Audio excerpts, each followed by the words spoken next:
Politics 101.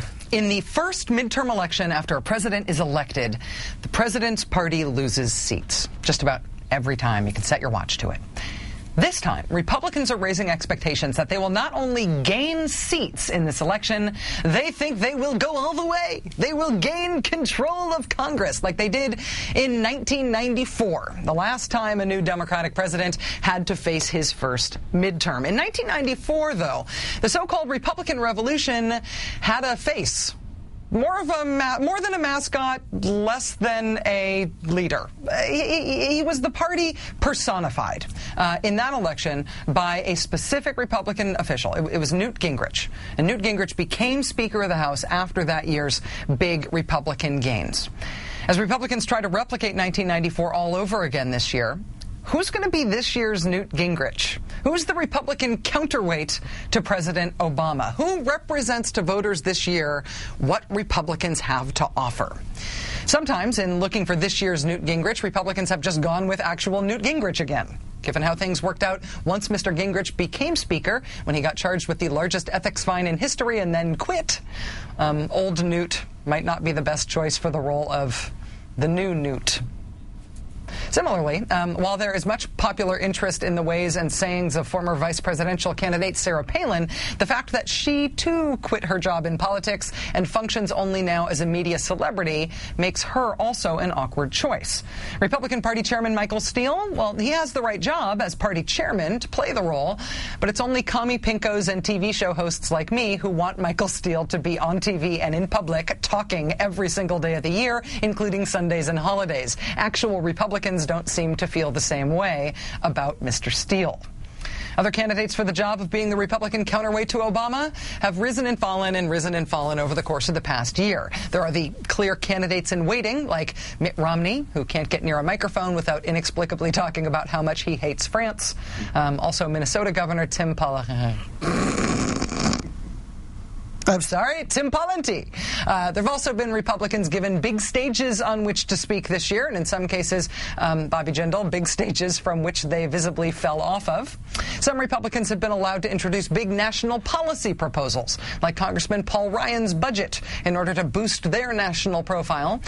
But it seems like now, as we head into the home stretch for this year's elections, as the primaries start to wind down, Republicans seem to have settled on their mascot guy, their candidate, their counterweight to the president, the guy who will personify what Republicans have to offer America in 2010. And I am honestly surprised to say this, but it seems like they have picked John Boehner, the Republican congressman who would be Speaker of the House if Republicans won the House this year. Mr. Boehner gave a major speech today in Cleveland laying out the Republicans' economic strategy. Mr. Boehner is also the Republican scheduled to give a speech on Iraq on the day of the handover of command in Baghdad, when the president has requested time from the networks for a primetime Oval Office address. Republicans appear to have plighted their troth for this election. In the blue corner, it will be President Barack Obama. In the red corner, it will be this guy. 3, 2, 1, go. Joining us now is Jonathan Alter, MSNBC political analyst, Newsweek senior editor, and columnist, also author of the book The Promise, President Obama, Year One. Mr. Alter, thanks very much for joining us. Hi, Rachel. So Republicans have a project called Boehner for Speaker, but Democrats are raising money over the notion of John Boehner being Speaker. So is the elevation of Boehner as the face of the Republican Party, is that a good thing for Democrats or a good thing for Republicans, or both? I think it's a very good thing for Democrats. Look, the Republicans want this to be a referendum on Obama.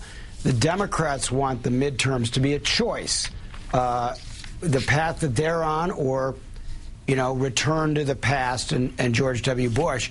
They can make it another choice, a straight up Obama versus Boehner. It would be wonderful, for instance, to see them debate. Presumably Boehner would say no if Obama said, let's have a discussion on TV the way they did last year about health care, except this time maybe just make it Boehner and Obama.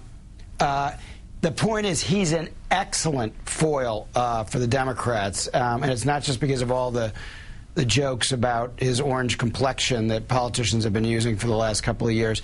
This is a guy who was most famous before he became the House Minority Leader for having passed out checks from the tobacco industry on the floor of the House of Representatives. That's not an allegation or an exaggeration.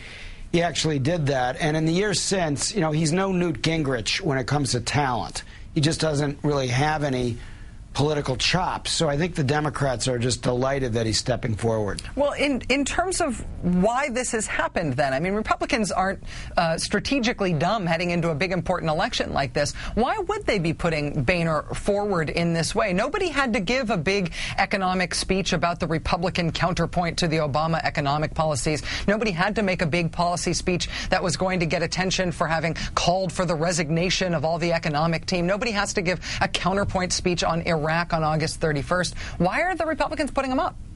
Well, Rachel, I have to tell you, because of some technical difficulties, I'm not sure that I heard your question. I'm not getting audio right now, but I'll try to answer it anyway. The Republicans, you know, feel like they have a really good message with the status quo.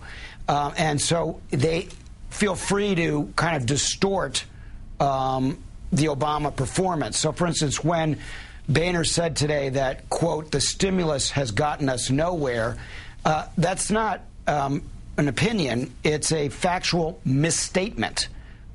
This Congressional Budget Office, which is nonpartisan, has estimated that the stimulus has provided between 1.5 and 3.5 million new jobs, and that it has expanded the economy by as much as, you know, 4.7% in the second quarter. So, you know, facts can be stubborn things, as Ronald Reagan said. They're out there now giving the press the opportunity to actually assess which of the candidates, which of the politicians is telling the truth on the facts about the economic condition of the country.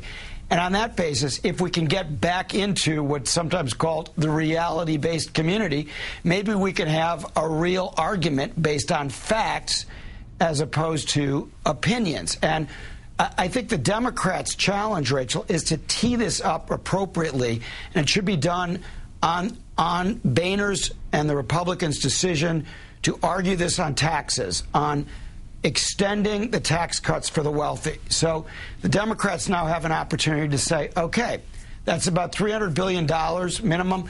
Should we spend that giving more millions to millionaires, or spend that money on millions of new jobs? That's a pretty good compare and contrast for Democrats. We'll see whether they can execute on that. My feeling is if they can't use that, then maybe they should get into a new line of work, because there are real opportunities politically here for the Democrats to lessen their losses, not pick up seats, but lessen their losses and hold the Congress if they can stigmatize Boehner and the Republicans and just explain what they represent, which is a return to Bush economics. Jonathan Alter, MSNBC political analyst, Newsweek senior editor and columnist, and author of the book The Promise, President Obama, Year One, also a man who can perform a television segment with one ear tied behind his back. That part I heard. Thank you. Thanks, Jonathan. Appreciate it.